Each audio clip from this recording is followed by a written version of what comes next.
Choices. I make choices all day long. It is a regular activity. I appreciate the line in a song by a band named Rush. The song is called Free Will. The line I like is, "If you choose not to decide, you still have made a choice."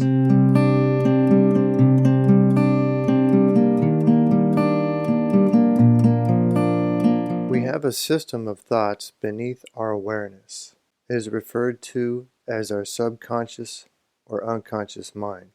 And with this developed system exist preconditioned responses to thousands of contextual situations.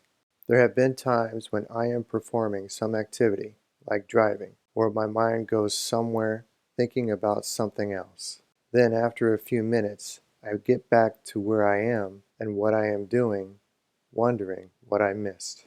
I may have driven a few miles unconsciously steering my vehicle, keeping the speed limit and staying on the road. I may have missed a turn because I was driving without giving attention to where I was going, because my consciousness was elsewhere. This skill of driving can be done unconsciously by those who do it a lot because they have it built into automatic responses. Conscious choices are not existent in this situation.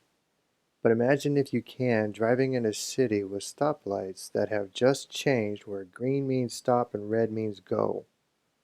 Imagine how alert and cautious you would need to be to navigate the lights. You may even drive a lot slower when approaching the lights, perhaps even double-checking yourself. This change in the rules with the stoplights example describes what I needed to do when I chose to begin incorporating new godly character into my thoughts and actions. When I woke up in the morning, I had a new system. I was to seek God in my mind and heart, and if I didn't, my day could involve a spiritual accident. Anger, fear, selfish ambition, exploitation, impatience, intolerance, and other forms of spiritual destruction existed within my subconsciousness, ready to act. Going by automatic pilot, for me, leads to destruction. God is present. Spiritual activity is happening all the time. God wants my mind to be engaged with God's goodness and righteousness. If I let my mind drift, I will not be active with God and spiritual principles. All day long as my brain is active, I will be choosing either to seek God or not. And if I choose not to seek God, I still have made a choice. And choosing not to seek God can turn into a spiritual accident, creating harm. Deuteronomy 30:15 and 16. See, I have set before you today life and good, death and evil, and that I command you today to love the Lord your God, to walk in his ways, and to keep his commandments, his statutes, and his judgments, that you may live and multiply, and the Lord your God will bless you in the land which you go to possesses. My choices are limited to options I have chosen to observe. In my mornings, I choose to do my routine of coffee, stretches, seeking God, attentive to my wife, and creating inward authority materials. I limit my options. Exercise, cooking, meetings, and other stuff I like to do can come later. I do not entertain other choices during this time. I am focused and block out other things. I choose what options to accept into my agenda. The choice of considering God's interest must always be available to all my options if I am going to make God the most important. When I mentor others, I will often bring up God's interests and discuss spiritual development. I believe if I am to grow with God, I need to look long enough to God's directions to understand how to take action to grow with God. If I am not observing God's directions long enough to get a gist of how to act with God, that's a problem. I need to choose to learn the directions. As I learn the directions, I learn spiritual development options.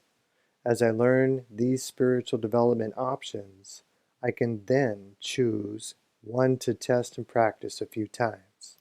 Then I can learn how to perform the activity better and perhaps see the good in it which can help motivate me to continue.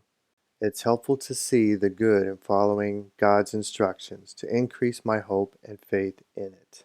I need to choose to seek God in all my activity, choose to practice God's directions, choose to understand how they are good, and choose to repeat this over and over. Please read all of John 15 slowly, thinking how it agrees with Deuteronomy 30. Please also read Ezekiel 18. Then, see the pattern and how they complement each other. Pray for understanding about this information. Do this with others and discuss what you're seeing and what is described. Jesus listens and obeys to God in everything and teaches us to do the same thing. Leviticus 22:29. And when you offer a sacrifice of thanksgiving to the Lord, offer it of your own free will. Living with God is to act with God, and why I choose to act with God is crucial. My reasoning and getting that right will impact my actions and my thankfulness. I was told I had to decide on my own to rely upon and choose God. I had to choose for the right reasons to seek God. If I chose to go through the motions because someone else wanted me to do it, I wouldn't be doing it with the right heart. God wants my everything to be done with love and toward building love. The commandment of God is to love God with my all my heart, all my mind, all my soul, all my strength. If I seek God half-heartedly, I will miss the mark. Remember, sin means to miss the mark.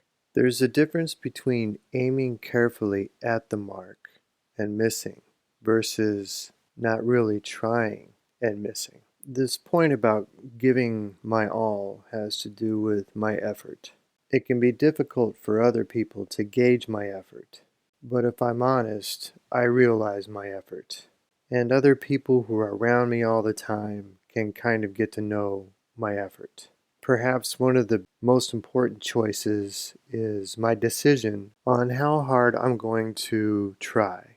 How much effort am I going to put forward to grow with God? This really is the beginning choice, the choice that underlines all my activity with God, to serve God, to learn about God, and follow God. When it comes to God and the Great Commandment, the question is, am I going to be all in with God? Am I going to choose to be all in with God? If I try to hold on to other things within my mind and heart, I may not be given my all. This cannot be done perfectly. I am imperfectly reaching towards perfection with God, but I know whether I'm really trying or not. I know if I'm consciously skipping out on things. I know if I'm not progressing. I know if I'm stagnant and being complacent. These are things to consider. I'm not exactly sure why so much of myself needs to be situated towards God, but if I was to guess, I would think it has something to do with the system of denial. I suppose another factor would be how much it actually takes to create change in a different direction from what I'm used to doing. Once I learn how to do something a certain way, and I practice that for a long period of time, it becomes adapted into my being. And then to make a correction on a continued basis requires retraining, but not just learning something new, but learning while denying something that's old. So when I'm training in correction, I am learning something new, practicing something new, while repressing old behavior that wants to take control. So to continue this, I need my full attention. I need a heavy focus on what it is I'm to do while keeping what I don't want to do out. But I definitely can't do it perfectly. Gradual progression is still progression. When I feel angry, I can choose to forgive. When afraid, I can choose to pray for strength. My mind has expectations about the world that sometimes do not get met. How I choose to do things and react to this will impact my spiritual performance. If I choose to speak out of anger and fear, it will impact the hearts and minds of others and myself. I may hurt someone, and that will have its own spiritual consequences within myself. I continue to prompt myself to slow down. I have discovered the faster I want to do something, the more likely I will make mistakes. The more things I try to do at one time, the more difficult it is to do them cautiously, carefully, and efficiently. The more worries I have, the less confidence I will experience. The first choice to get control over my spiritual being involves slowing down, pausing, waiting for God. Sometimes I even need to stop everything and get with God. I need to get with God because I forgot God. I forgot to keep God and God's interests in my heart and my mind. This is not black and white, nor all or nothing. I believe God's principles, laws, statutes, ways, path, goodness, righteousness, grace, spirit, and truth all point to the same spiritual laws: love, peace, mercy, forgiveness, and compassion. In order for me to receive these character traits within my heart and mind requires me to bring my being to embrace them as governing principles to my thoughts and actions. And because I subconsciously get caught up with the world's ideas, I can easily get distracted. I need to practice resetting myself with God's interests. I battle pride with the practice of humility. I battle deception with the practice of truth. I battle my misunderstanding with the testing and evaluating myself for my own errors. I need to practice these things. We all want change, but rarely will someone step forward to create it. Many of us get ideas on how things should be and then don't make it happen. I once sat with a pastor trying to explain my ideas and experience, and he told me, "You try it." I realized he either couldn't understand or wouldn't. Either way, I believe my experience and understanding needed to be shared. I didn't want this responsibility, but the message was to do it, and this message kept coming to me, even in my dreams. I stopped fighting and chose to accept it. I chose to begin reading the Bible for instructions and thinking of ways I could grow more into them.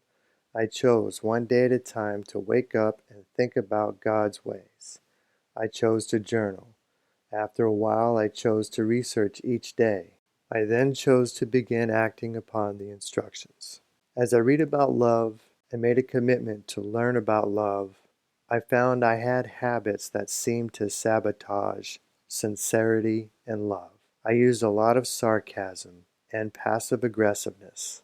One year I chose to make a New Year's resolution to reduce my sarcasm. I did not choose to stop it because I knew I would fail at that. Instead, I chose to reduce it. Another year I chose to stop practicing passive aggressiveness. I understand passive aggressiveness as getting even with others non-verbally, or doing something to create discomfort in someone to help them understand my limits. If someone does something annoying to me, I would then find something annoying to do to them. I might even glare at them as I do it. Silent treatment is another popular example of passive aggressiveness. There are various ways of avoidance that can be passive aggressive. I chose to apply effort to watch for my passive aggressive thinking and plotting. But then I needed to develop another way of communicating my limits. I chose to speak the truth boldly. I read Philippians 1:14, and most of the brethren in the Lord, having been confident by my chains, are much more bold to speak the word without fear. You see, I've had a lot of training with communication. I know how to communicate assertively. I know how to communicate my feelings and my wants and my needs, but I would get all kinds of rationalization and justification of fear and pride, things that would come in to interfere with me speaking about my feelings because I thought that that would be showing weakness. And spiritually speaking, that's not the case. Being bold about reality that exists is to have faith. I just don't see the strength in denying emotional reality. I don't see the strength in living by fear and fear of humility or loss of pride, status, or self image. I don't see the strength in manipulating others. I don't see the strength in passive-aggressive behavior, and I don't see the strength in avoiding the truth. I believe God's truth is strength, and that's more love, peace, forgiveness, mercy, compassion, truth, and justice. And what I've found the Bible to mean by justice is impartiality and complete objective fairness. And choosing these things can be very uncomfortable. Choosing to reveal the elephant in the room and talk about things nobody wants to talk about can create confrontation. I choose to value confrontation because confrontation can bring good change. Fear of confrontation is governed by fear instead of faith. Any followers of God who avoid confrontation because of fear might want to think about that. I do believe in choosing battles. Again, this is an imperfect progression. Choosing to avoid confrontation for strategic purposes is not motivated by fear. Choosing avoiding confrontation is not the problem. The underlying reasons for avoiding the confrontation can be the problem. Fear, pride, vanity, conformity, greed, selfish ambition, and fearing what other people might think. I need to choose on a regular basis what underlying principles I am going to obey. Will I choose to obey fear and vanity, or humility and truth? And if I choose not to evaluate myself for these underlying spiritual principles, I still have made a choice. I cannot correctly think or speak the word if I do not read, practice, and reflect upon it. I choose to look daily and learn more about biblical instructions on how to live with God. Since I believed I could help others and was sincerely drawn to God and the Bible, I chose to go to seminary school. After a couple of classes in seminary school, I decided it was not for me. I did not see how it was teaching spiritual things. In my experience, which was very little, it seemed to be heavy on studying historical facts and theories. And because I sensed God leading me to learn more about spiritual things, I followed another path to learn and grow. Since I was saved through trusting God and following spiritual senses, I believed I needed to stay with that idea and chose to follow a path I believed made more sense to learn spiritual things. As I studied and researched the Bible, I discovered many laws and instructions that were contrary to my understanding. Love was a central piece of my spiritual teaching and of the Bible, and yet I was struggling to feel love, see love, participate with love. I reflected and meditated upon these instructions. The way I understood the world did not fit with these instructions. The way I thought and behaved did not fit with these instructions. This was the why on the road for me. I had to make a choice. Was I going to change and begin following God's instructions or not? My spiritual senses are dependent upon my spiritual experience. So I do not rely only on my spiritual senses because I know that would limit me. But when it comes to reading the Bible, what's important to me is how I can participate and grow with God. Read 1 Timothy 3 through 7 and Titus 3, 8 through 11. I once took a Myers-Briggs personality test and fell into the category of an INTJ. The N stands for intuition. That means I seek to see how things connect and think outside of physical senses. The majority of the population falls into the S or sensing category, where they see data. It seems to me that this type of thinking would have a lot of trouble comprehending spiritual things. Character traits, good and evil. These things are invisible and intangible, like the Spirit and God. Just as we learn how to discern between positive or mean things, we can discern good and evil.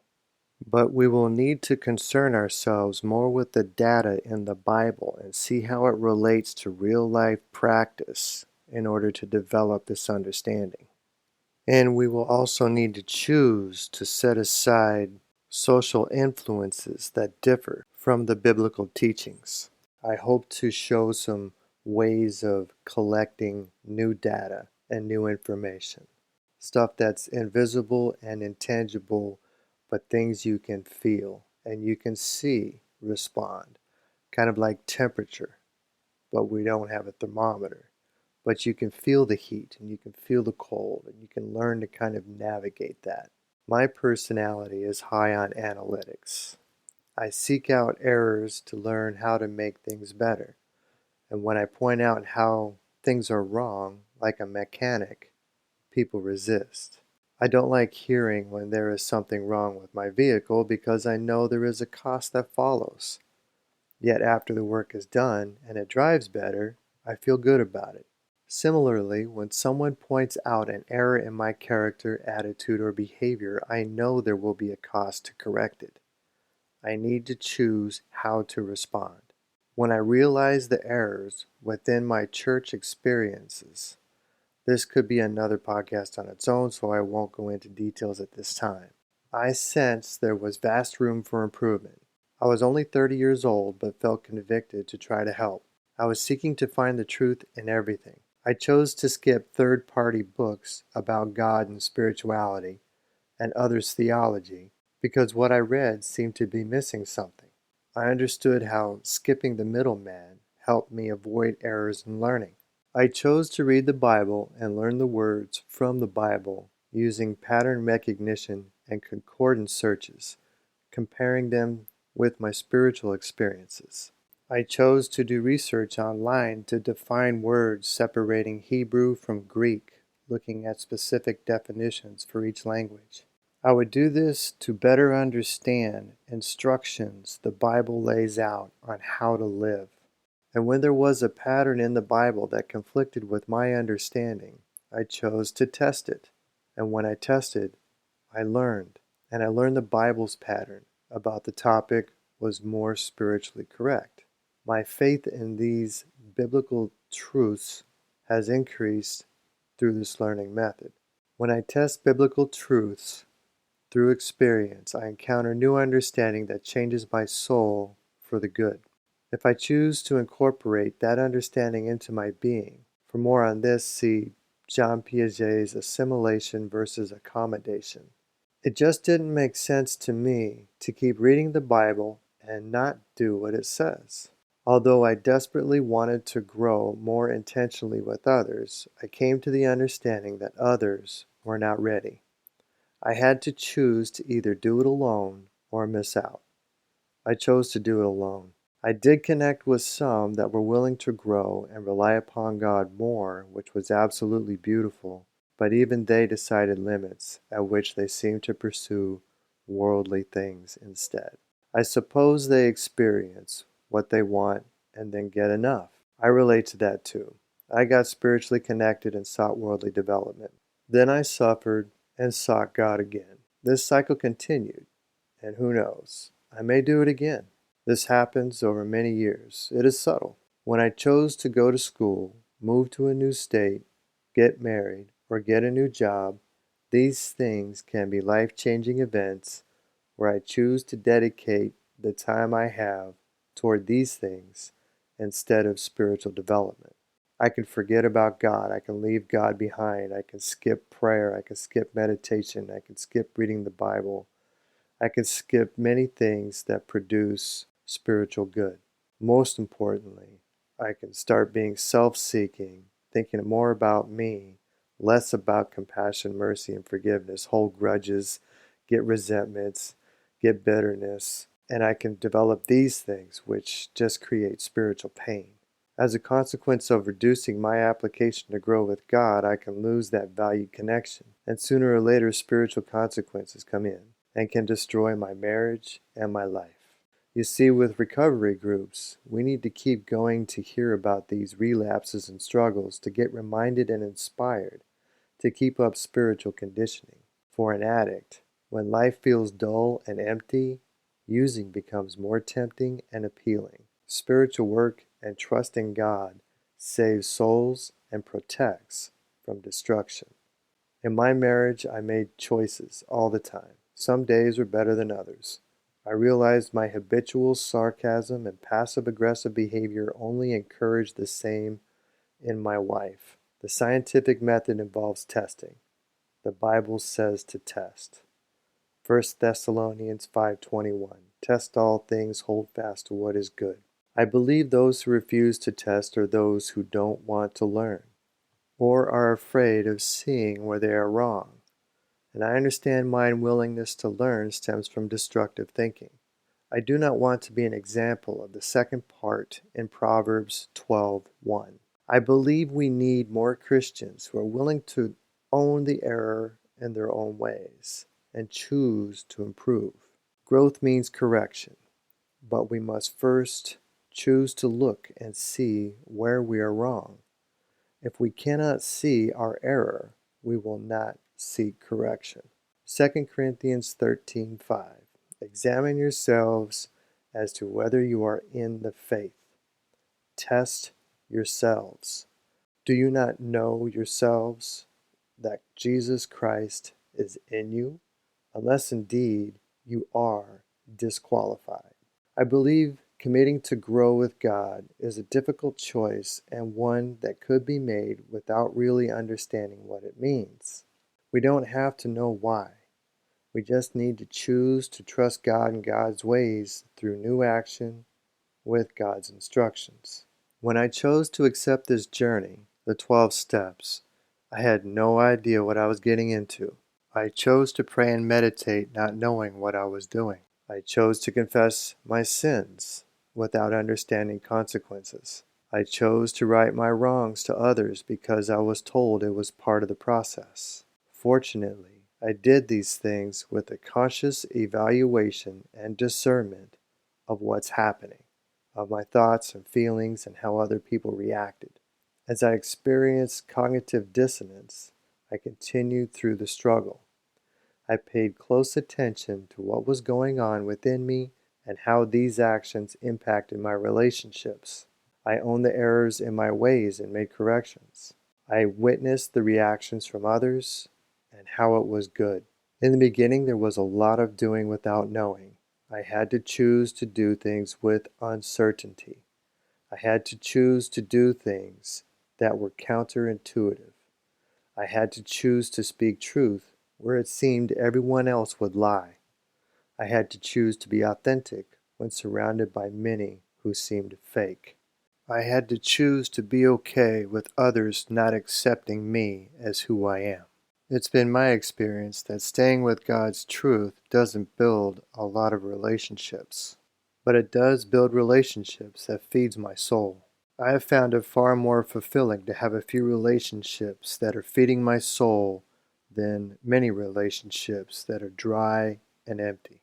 Choosing to participate more with God's ways one day at a time has improved my life spiritually and materially. I choose to simply keep my mind focused on one thing.